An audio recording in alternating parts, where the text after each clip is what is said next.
ദൈവമേ കാത്തുകൊള്ളുകങ്ങ്, കൈവിടാതെങ്ങു ഞങ്ങളെ. നാവികൻ നീ ഭവാബ്ദിക്കോരാവിവൻ തോണി നിൻപദം. ശ്രീനാരായണ ഗുരു ജയന്തി ആശംസകൾ. ഗുരുദേവൻ്റെ അനുഗ്രഹം എല്ലാ വീടുകളിലും ഉണ്ടാവട്ടെ. അപ്പോൾ ഗുരുദേവൻ എന്ന് പറയുന്ന മഹാഗുരുവാണ്, നമ്മുടെ കേരളം കണ്ട മഹാഗുരു. അപ്പോൾ ഗുരുദേവൻ ജനിച്ചത് ചിങ്ങമാസത്തിലെ ചതയം നക്ഷത്രത്തിലാണ്. പിന്നെ ഗുരുദേവൻ്റെ കൃതികൾ 63 കൃതികൾ രചിച്ചു. മലയാളം, തമിഴ്, സംസ്കൃതം എന്നില്ല ഈ ഭാഷകളിൽ നല്ല പാണ്ഡിത്യമുള്ള ഗുരുദേവൻ 63 കൃതികൾ രചിച്ചു. അതിൽ ഏറ്റവും ലളിതവും എല്ലാവർക്കുമുള്ള ഈശ്വര പ്രാർത്ഥനയായിട്ട് നമുക്ക് ദൈവദശകത്തെ എടുക്കാം. ദൈവോ ഉപനിഷത്ത് എന്നാണ് പറയുന്നത്. കാരണം എല്ലാ ഉപനിഷത്തുകളുടെയും സംഗ്രഹമാണ്, സാരസംഗ്രഹമാണ് എന്നാണ് ഈ ദൈവദശകത്തെക്കുറിച്ച് പറയുന്നത്. അപ്പോൾ ദൈവ ഉപനിഷത്ത് അല്ലെങ്കിൽ ദൈവോപനിഷത്ത് എന്ന് വിളിക്കാം. പിന്നെ നമ്മൾ ഗുരുദേവനെ ഓർക്കുമ്പോൾ നമുക്ക് എല്ലാവരെയും ഒരുപോലെ കാണുന്ന ഒരു വീക്ഷണമാണ് ഗുരുദേവനുണ്ടായിരുന്നത്. അപ്പോൾ സർവ്വമത പ്രാർത്ഥന എന്ന രീതിയിൽ ഇതിനെ എടുക്കാമെന്നാണ് പറയുന്നത് ഈ ദൈവദശകം. അത്രയ്ക്ക് വിശിഷ്ടമാണ്, വരികൾ വളരെ ലളിതവുമാണ്. അതാണ് ആർക്കും പെട്ടെന്ന് മനസ്സിലാക്കാൻ കഴിയും. എന്നാൽ ഒരു ആഴത്തിലുള്ള ഒരു പഠനം, ഓരോ വരിയുടെയും ആഴത്തിലുള്ള പഠനം നമ്മളെ ഒരുപാട് ഉപനിഷത്ത് തത്വങ്ങളിലേക്കും ഒക്കെ നമ്മളെ കൊണ്ടുപോകും, അങ്ങനെയാണ് പറയുന്നത്. അപ്പോൾ എല്ലാ മതങ്ങളും എനിക്ക് സമ്മതമാണ്, എന്നാൽ മതം ഏതായാലും മനുഷ്യൻ നന്നായാൽ മതി എന്ന് പറഞ്ഞ ഗുരു എന്ത് ഗ്രേറ്റാണെന്ന് നോക്കണേ. പക്ഷെ ഗുരുവിനെ നമ്മൾ ശരിക്കും അറിയുന്നുമില്ല. നമ്മളെ ശരിക്കും ഗുരുവിൻ്റെ കാര്യങ്ങൾ നമ്മൾ ആഘോഷങ്ങൾ നടത്തുന്നു ഇങ്ങനെ എന്നല്ലാതെ നമ്മൾ ശരിക്കും ഗുരുവിൻ്റെ ആ തത്വങ്ങൾ ഉൾക്കൊണ്ടുകൊണ്ട് മുന്നോട്ട് ആയിരുന്നെങ്കിൽ നമ്മളെങ്ങനെയായിരിക്കും കേരളം? ഇങ്ങനെ അല്ലായിരിക്കുമല്ലോ. എന്ത് നല്ലതായിട്ട് മാറേണ്ടതാണ്. അത്രയ്ക്കും വിശിഷ്ടമായിട്ടുള്ള തത്വങ്ങളാണ് ഗുരു നമുക്ക് ഉപദേശിച്ചത്. ഗുരു ബ്രഹ്മ ഗുരുർവിഷ്ണു ഗുരുർദേവോ മഹേശ്വര ഗുരു സാക്ഷാത് പരം ബ്രഹ്മ തസ്മൈ ശ്രീ ഗുരവേ നമഃ. എല്ലാം ബ്രഹ്മാവും വിഷ്ണുവും മഹാദേവൻ ശിവനും നമ്മൾ ഗുരുവിൽ കാണുന്നു എന്നാണ് പറയുന്നത്. എല്ലാം ഗുരു തന്നെയാണ് എന്ന് പറയുന്നത്. അങ്ങനെ ഗുരുദേവൻ്റെ ആ ഒരു സങ്കല്പം എന്താണെന്ന് വെച്ചാൽ മാതാപിതാ ഗുരു ദൈവം എന്നുള്ള സങ്കല്പത്തിനെ അടിസ്ഥാനമാക്കിയിട്ട് നമുക്കത് പറയാം. കാരണം ഒരു ഗുരുവിനെ പാദങ്ങളിലുള്ള ആ ശരണാഗതി മാത്രം നമുക്ക് ഒരുപാട് നന്മ കൊണ്ട് തരും. മാത്രമല്ല മാതാവിനെയും പിതാവിനെയും അത് കഴിഞ്ഞിട്ടേ ഉള്ളൂ കേട്ടോ ഗുരുവിന് സ്ഥാനം. ഗുരുവിനെയും ബഹുമാനിക്കുന്നവൻ അല്ലെങ്കിൽ ശരിക്കും മനസ്സിലാക്കുന്നവൻ തീർച്ചയായിട്ടും അയാൾ ദൈവത്തെ അയാൾക്ക് അറിയാൻ കഴിയും. അതാണ് ആ തത്വം. അപ്പോൾ ഗുരുവിൻ്റെ കുറച്ച് വചനങ്ങൾ എന്ന് പറയുന്നത് പിന്നെ കരിയും കരുമരുന്നും വേണ്ട. നമ്മളൊക്കെ ഇന്ന് ആഘോഷങ്ങളെന്ന് പറയുന്നത് എല്ലാം പടക്കമൊക്കെ ഒരുപാട് പൊട്ടിച്ചുകൊണ്ടുമൊക്കെയാണ്. അപ്പോൾ അത് ആഘോഷങ്ങളിലൊന്നും വലിയ കാര്യമില്ല. ആചാരങ്ങൾ അനുഷ്ഠിക്കുക, അത് നമ്മുടെ മനസ്സിനെ ഉയർത്താനുള്ളതാണ്. കരി എന്ന് പറഞ്ഞാൽ ആനയെന്തിനെ ബുദ്ധിമുട്ടിപ്പിക്കുന്ന വലിയ വലിയ ചടങ്ങുകൾക്ക് എന്നാണ് പറയുന്നത്. അപ്പോൾ അങ്ങനെയൊക്കെ വലിയ വലിയ തത്വങ്ങളൊക്കെ പറഞ്ഞു തന്ന സ്വാമിയാണ് നമ്മുടെ ഗുരുദേവൻ. പിന്നെ മതമേതായാലും മനുഷ്യൻ നന്നായാൽ മതി, മനുഷ്യനാണ് പ്രധാനം, മതമല്ല പ്രധാനം എന്നാണ് സ്വാമിയുടെ വാക്കുകൾ. പിന്നെ എല്ലാ മതവും എനിക്ക് സമ്മതമാണെന്നും പറയുന്നു. ജാതിഭേദം മതദ്വേഷം ഏതുമില്ലാതെ സർവരും സോദരത്വേണ വാഴുന്ന മാതൃകാസ്ഥാനമാണിത്. പിന്നെ ജാതി ചോദിക്കരുത്, പറയരുത്, ചിന്തിക്കരുത് എന്ന് പറയുന്ന സ്വാമി. ജാതിയുടെ പേരിലുള്ള ഇന്നത്തെ പ്രശ്നങ്ങൾ നമ്മൾ കാണുന്നുണ്ടല്ലോ. അപ്പോൾ നമുക്ക് ജാതിയും മതവും ഒക്കെ നമുക്ക് മാറ്റി നിർത്തി ഒരു നല്ല സമൂഹത്തെ സൃഷ്ടിക്കാൻ നമുക്ക് കഴിയും. അതിന് നമ്മൾ ഗുരുദേവനെ പോലുള്ളവരുടെ വാക്കുകൾ, നമ്മൾ ആഘോഷങ്ങൾ അല്ല വേണ്ടത്, നമ്മൾ ആ വാക്കുകൾ ആചരിക്കുമ്പോഴാണ് നമ്മൾ ശ്രേഷ്ഠരാകുന്നത്. അപ്പോൾ നമ്മളെന്നാലും ഇപ്പം നേരെ തിരിച്ചാണ്. നമ്മൾ കുറേ ആഘോഷങ്ങൾ ഒക്കെ ചെയ്തു, സെമിനാറുകളൊക്കെ നടത്തിയിരുന്നു. അതല്ലല്ലോ വേണ്ടത്. നമ്മളത് ജീവിതത്തിൽ പകർത്തണം. ഓരോ കുടുംബങ്ങളിലൊക്കെയാണ് അതിൻ്റെ എഫക്റ്റ് ഉണ്ടാക്കേണ്ടത്. പിന്നെ നാരായണ ഗുരുദേവൻ ഒരു സാമൂഹിക പരിഷ്കർത്താവായിരുന്നു, ദാർശനികനായിരുന്നു, സ്വതന്ത്ര ചിന്തകനായിരുന്നു, വിപ്ലവകാരിയായിരുന്നു. അങ്ങനെ ഒരു ബഹുവ്യക്തിത്വത്തിന് ഉടമയാണ് സ്വാമി അല്ലെങ്കിൽ ഗുരുദേവൻ. അങ്ങനെ ഒരു ബഹുവ്യക്തിത്വം, മൾട്ടി ഫേസറ്റഡ് പേഴ്സണാലിറ്റി എന്ന് പറയും, അതായത് ബഹുമുഖ പ്രതിഭ തന്നെയാണ് മഹാഗുരു. അങ്ങനെ ഗുരുദേവൻ്റെ ഇന്ന് ഞാൻ ഗുരുദേവൻ്റെ ദൈവദശകം ഒന്ന് എൻ്റെ ഒരു പിന്നെ ഇത് വായിക്കുമ്പോൾ എനിക്കെന്താണ് മനസ്സിലായത് എന്ന് പറയാം. ഗുരുദേവൻ്റെ മനസ്സിലെ ചിന്തകൾ നമുക്ക് അത്രയ്ക്ക് അറിയാൻ കഴിയില്ല. അപ്പോൾ നമുക്ക് നമ്മുടേതായിട്ടുള്ള വ്യാഖ്യാനങ്ങളൊക്കെ തരാൻ പറ്റുള്ളൂ. അപ്പോൾ ഗുരുദേവൻ ഋഷിയുമായിരുന്നു, കവിയുമായിരുന്നു. അത് ഒരുപാട് കവിതകൾ, കാവ്യങ്ങൾ നമുക്ക് കാണാം. പിന്നെ ഈശ്വര ഭക്തിയുടെ എന്താ പറയുക, പരമാത്മ തത്വത്തെ നമുക്ക് വെളിപ്പെടുത്തി തരുന്നതാണ് പ്രധാനപ്പെട്ട പല കൃതികളും. ഇത് തന്നെ ഒരു ഈശ്വര പ്രാർത്ഥനയാണ്, ലളിതമായിട്ടുള്ള. അപ്പോൾ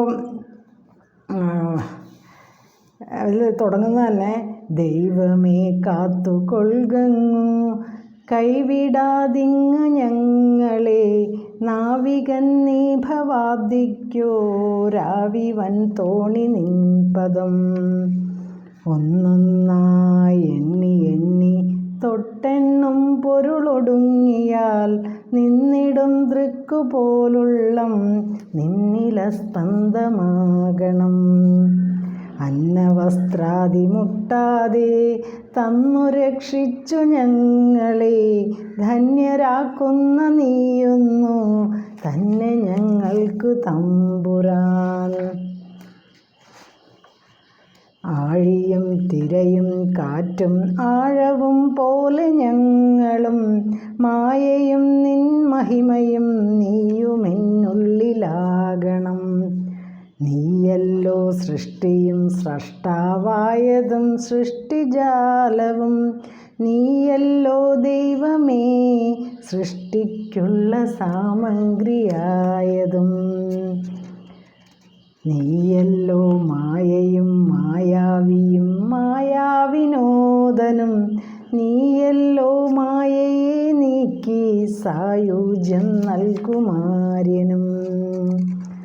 നീ സത്യം ജ്ഞാനമാനന്ദം നീ തന്നെ വർത്തമാനവും ഭൂതവും ഭാവിയും വേറല്ലോതും മൊഴിയുമോർക്കിൽ നീ. അകവും പുറവും തിങ്ങും മഹിമാവാർന്ന നിൻപദം പുകഴ്ത്തുന്നു ഞങ്ങളങ്ങ് ഭഗവാനെ ജയിക്കുക. ജയിക്കുക മഹാദേവ ദീനാവനപരായണ ജയിക്കുക ചിദാനന്ദ ദയാസിന്ധോ ജയിക്കുക.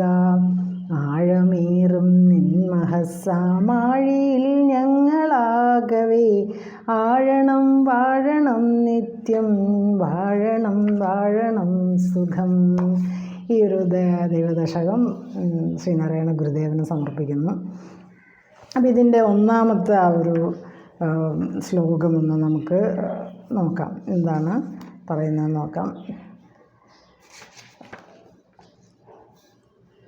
ദൈവമേ കാത്തുകൊൾകങ്ങ്. വളരെ സിമ്പിളായിട്ടല്ലേ. നമ്മൾ ഒരു അമ്പലത്തിലും എവിടെ പോയാൽ ഒരു ഈശ്വര സന്നിധിയിൽ പോയാൽ ദൈവമേ എന്ന് വിളിക്കുക. അത് ഏത് മതക്കാരാണെങ്കിലും ഏത് ജാതിക്കാരാണെങ്കിലും. അപ്പോൾ ജാതിയും മതമൊന്നും അതിനില്ല ആ ഒരു വാക്കിന്. അതാണ്. അപ്പോൾ ആ ദൈവമേ എന്ന് പറയുന്ന ആ ഒരു വിളി തന്നെ അങ്ങനെ വിളിക്കാത്ത ആരെങ്കിലും ഉണ്ടോ? എത്ര നിരീശ്വരവാദിയാണെങ്കിലും അങ്ങനെ ഒരു വിളി ഉള്ളുന്ന ഏതെങ്കിലും ഒരു ഘട്ടത്തിൽ ജീവിതത്തിൽ നിന്ന് വരില്ലേ?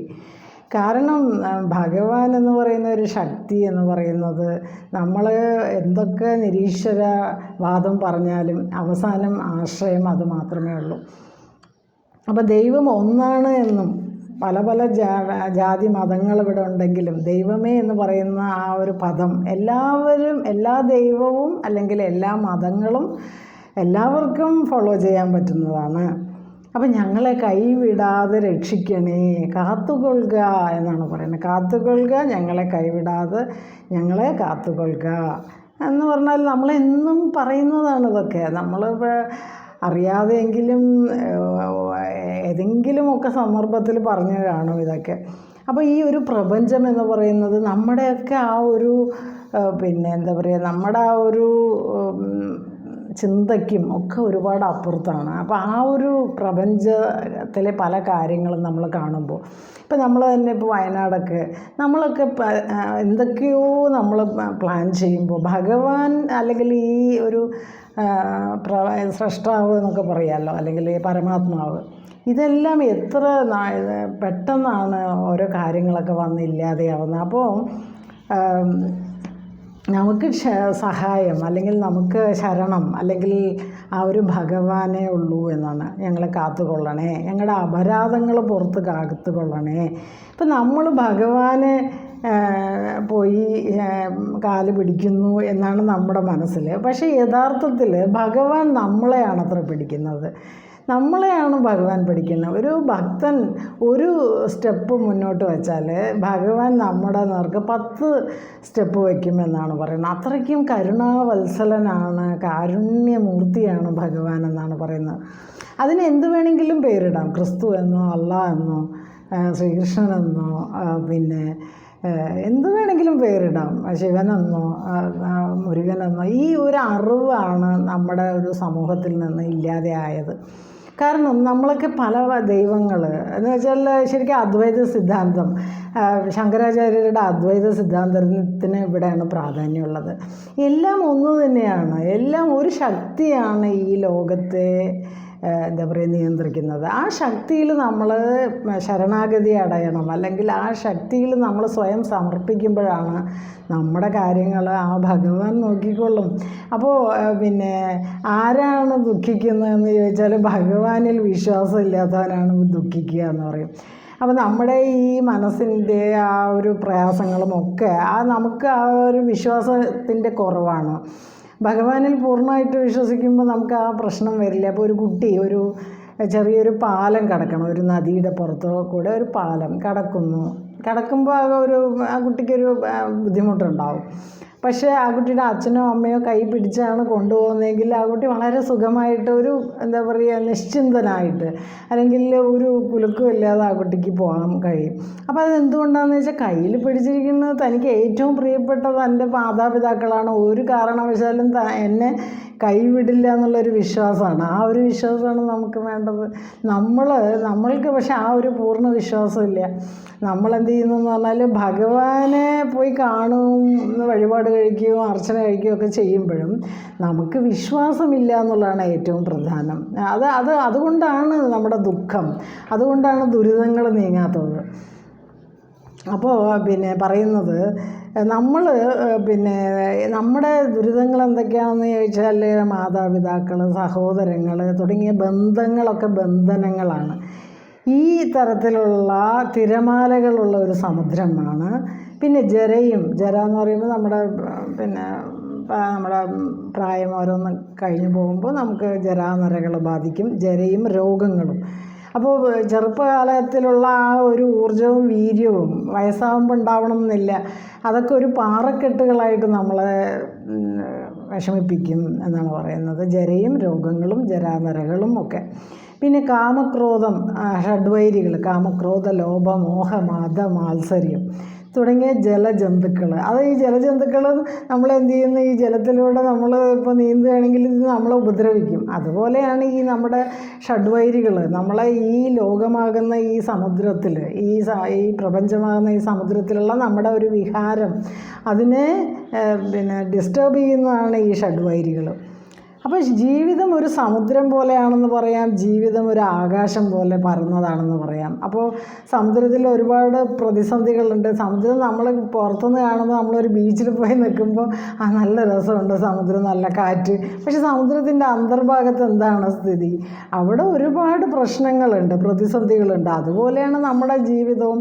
പുറത്തുനിന്ന് ഇങ്ങനെ നോക്കുമ്പോൾ നമുക്കെല്ലാം നന്നായിട്ട് തോന്നും. പക്ഷേ ഓരോരുത്തരുടെ ജീവിതത്തിലും മറ്റ് ആളുകളുമായിട്ട് അഡ്ജസ്റ്റ് ചെയ്യാൻ പറ്റാത്തത്, അവനവൻ്റെ തന്നെ സ്വന്തം വികാരങ്ങളെ കൺട്രോൾ ചെയ്യാൻ പറ്റാത്തത്, പിന്നെ സാമ്പത്തിക പ്രതിസന്ധികൾ, മാനസിക പ്രതിസന്ധികൾ, ഇങ്ങനെ തുടങ്ങി നിരവധി പ്രശ്നങ്ങളാണ് ഓരോ മനുഷ്യന് അനുഭവിക്കുന്നത്. അപ്പോൾ ഇത് കടക്കാൻ ഒരു വലിയ ആവിക്കപ്പൽ തന്നെ വേണമെന്നാണ് പറയുന്നത്. അപ്പോൾ നമ്മളിപ്പോൾ സമുദ്രത്തിലൂടെ ഒരു ചെറിയ തോണിയിൽ പോകാൻ പറ്റുമോ? ഇല്ല. അപ്പോൾ അതിന് ആവിക്കപ്പൽ, അതാണ് ആവി വൻതോണി, ആവിക്കപ്പൽ, വൻതോണി കപ്പൽ. അപ്പോൾ ആവി വൻതോണി എന്ന് പറഞ്ഞാൽ ആവിക്കപ്പൽ തന്നെ വേണം എന്നാണ് പറയുന്നത്.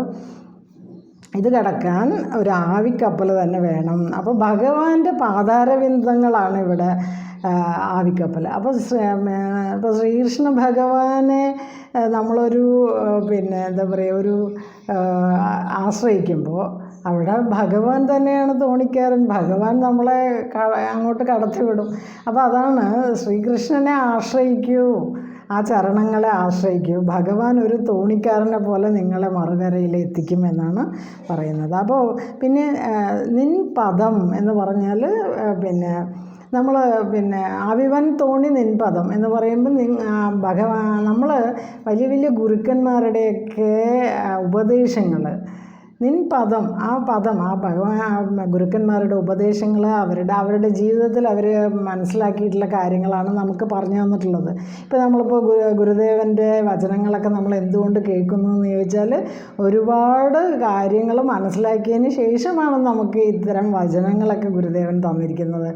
അപ്പോൾ ആ വചനങ്ങൾ ഉൾക്കൊള്ളുകയും അതിനനുസരിച്ച് ജീവിക്കുകയും ചെയ്യുമ്പോൾ നമുക്ക് ഈ ജീവിത സാഗരം വളരെ സുഗമമായിട്ട് മുന്നോട്ട് കൊണ്ടുപോകാൻ കഴിയുമെന്നാണ് പറയുന്നത്. അതുകൊണ്ട് ഭഗവാൻ എങ്ങനെയാണോ പാണ്ഡവരെ രക്ഷിച്ചത്, കൗരവ സൈന്യം കുരുക്ഷേത്ര യുദ്ധത്തിന് തയ്യാറായപ്പോൾ രണ്ടുപേരും സഹായത്തിനായിട്ട് ശ്രീകൃഷ്ണൻ്റെ അടുത്ത് പോയി. അപ്പോൾ ശ്രീകൃഷ്ണൻ ചോദിച്ചു, ഞാനും ഉണ്ട്, പിന്നെ എൻ്റെ മഹാസൈന്യവുമുണ്ട്, അപ്പോൾ ഇതിൽ നിങ്ങൾക്ക് ഏത് വേണമെന്ന് ചോദിക്കുക. അപ്പോൾ കൗരവാദികൾ പറയും, കൗരവന്മാർ അതായത് ദുര്യോധനൻ പറയും, ഭയങ്കര അത്യാഗ്രഹവും ഒക്കെ ആണല്ലോ, അപ്പോൾ വേഗം യുദ്ധം ചെയ്യിക്കാനുള്ള അത്യാഗ്രഹത്തിൽ എന്ത് പറയും, എനിക്ക് മഹാസൈന്യം ഉണ്ടെങ്കിൽ ഞങ്ങൾക്ക് പെട്ടെന്ന് യുദ്ധം ചെയ്യിക്കാം, അതുകൊണ്ട് ഭഗവാന്റെ സൈന്യം മുഴുവൻ എനിക്ക് വേണം. അങ്ങനെ സൈന്യത്തെ മുഴുവനാണ് ചോദിച്ചത്. എന്നാൽ പാണ്ഡവർ പറഞ്ഞു, ഞങ്ങൾക്ക് ഭഗവാൻ ഞങ്ങളുടെ കൂടെ നിന്നാൽ മതി എന്ന് പറഞ്ഞു. അപ്പോൾ അങ്ങനെ ഭഗവാൻ യുദ്ധം പോലും ചെയ്തില്ല, ഞാൻ വെറുതെ നിൽക്കുകയേ ഉള്ളൂ എന്ന് പറഞ്ഞു. അങ്ങനെയാണ് സാരഥിയായിട്ട് തേര് തെളിച്ചുകൊണ്ട് ഭഗവാൻ കൂടെ നിന്നത്. അപ്പോൾ അവർക്ക് ആർക്കാണ് അതിൽ ജയിക്കാൻ പറ്റിയത്? ഭഗവാനുള്ളിടത്തെ വിജയമുള്ളൂ എന്നുള്ള തത്വമാണ്. അപ്പോൾ ഭഗവാൻ എന്ന തോണിക്കാരനെ, ഭഗവാൻ എന്ന സാരഥിയെ, എങ്ങനെയാണോ അർജുനന് ഈ കുരുക്ഷേത്ര യുദ്ധം വിജയിക്കാനായത്, ഭഗവാൻ എന്ന സാരഥിയാണ് അവിടെ. അപ്പോൾ ആ സാരഥിയെ നമ്മുടെ കൂടെ നിർത്തുക എന്നാണ് ഇവിടെ നമുക്ക് കിട്ടുന്നത്. അപ്പോൾ ഭഗവാനെ, ദൈവത്തെ ആശ്രയിക്കുന്നവർ ദൈവരാജ്യം നേടുന്നു എന്നുള്ള ഒരു തത്വവും ഈ ഒരു ശ്ലോകത്തിൽ നിന്ന് മനസ്സിലാക്കാം. അപ്പം ഇത്രയും ഭാഗങ്ങൾ ശ്രീനാരായണ ഗുരുദേവൻ്റെ പാദാരവിന്ദങ്ങൾ സമർപ്പിക്കുന്നു, ഗുരുവായൂരപ്പൻ സമർപ്പിക്കുന്നു. ഹരേ കൃഷ്ണ. ഗുരുവായൂരപ്പ. ഗുരുഭ്യോ നമഃ. ദൈവമേ കാത്തുകൊള്ളുകങ്ങ്, കൈവിടാതിങ്ങു ഞങ്ങളെ, നാവികൻ നീ ഭവാബ്ദിക്കോരാവിവൻ തോണി നിൻപദം. ദൈവമേ കാത്തുകൊള്ളുകങ്ങു, കൈവിടാതിങ്ങു ഞങ്ങളെ, നാവികൻ നീ ഭവാബ്ദിക്കോരാവിവൻ തോണി നിൻപദം. എല്ലാവർക്കും ശ്രീനാരായണ ഗുരു ജയന്തി ആശംസകൾ. ഗുരുഭ്യോ നമഃ.